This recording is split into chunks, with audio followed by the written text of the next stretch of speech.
Di sini, kasus pendemo tewas kini dalam tahap penyidikan setelah memeriksa 17 personel polisi dan mengamankan barang bukti senjata api serta proyektil. Barang bukti kini diserahkan ke tim laboratorium forensik Polda Sulawesi Selatan untuk uji balistik. Sebelumnya polisi membubarkan massa aksi yang memblokade jalur Trans Sulawesi.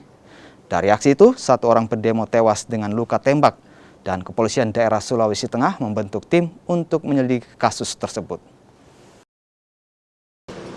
bahwa pihak kepolisian yang mulai kemarin sudah melakukan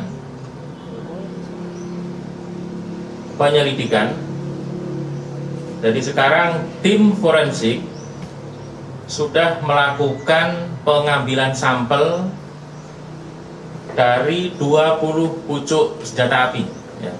Jadi 20 sampel. Dari masing-masing senjata ini diambil sampel 3 proyektil. Jadi total sampel proyektil ada 60. Nah, dari 60 ini nanti akan dibawa ke lab ke Sulawesi Selatan untuk dicocokkan dengan proyektil yang ditemukan di lapangan.